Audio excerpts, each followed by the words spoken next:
June 4వ తేదీన సార్వత్రిక ఎన్నికల ఓట్ల లెక్కింపు ఫలితాల దృష్ట్యా జిల్లాలో సమస్యాత్మక గ్రామంలో ఎటువంటి ఘర్షణలకు తావు లేకుండా శాంతియుత వాతావరణంలో ప్రజలందరూ సమన్వయం సామరస్యంగా వ్యవహరించేలా తీసుకుంటున్న చర్యలలో భాగంగా సోమవారం జిల్లా ఎస్పీ శ్రీమతి జిఆర్ రాధిక ఐపీఎస్ పలాస మండలంలో చిన్నబాదం గ్రామాన్ని సందర్శించి మందసం మండలంలో మైన్ రోడ్డులో కోటబొమ్మాలి మండలం ఉడికెలపాడు గ్రామ పెద్దలు ప్రజలతో గ్రామ సభలు నిర్వహించారు.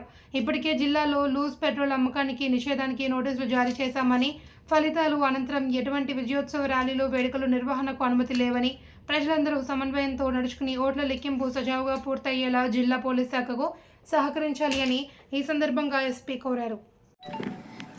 నాకు డిఎస్పీ గారు చెప్పారు ఈ ఊరు నుంచి ఏమైనా ఎఫ్ఐఆర్లు అయినాయా అని అడిగాను. ఎందుకంటే మనం గమనించినట్లయితే ఓటింగ్ జరిగినాక మే 13 తర్వాత కొన్ని ప్రాంతాలలో కొన్ని జిల్లాలలో కొట్టుకోవడాలు గొడవలు పడ్డాలు ఏ రకంగా జరిగాయో హింస అనేది మీ అందరూ కూడా టీవీల్లో చూసింటారు, న్యూస్ పేపర్లలో చదివి ఉంటారు.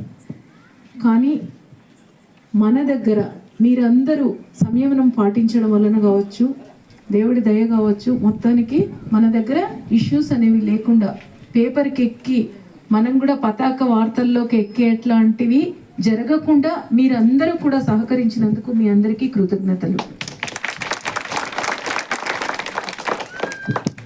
మనం అందరం కూడా అటు ప్రజలు ఇటు పోలీసులు ఎవరైనా సరే మనం అందరం కూడా ఏంటి మన భారతదేశ ప్రజలం ఫస్ట్.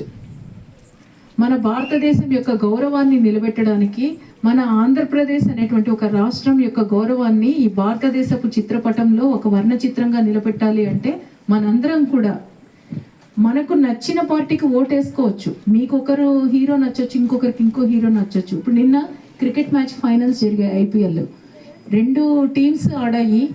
ఎవరో ఒక్కరే గెలుస్తారు, మనందరికీ తెలుసు.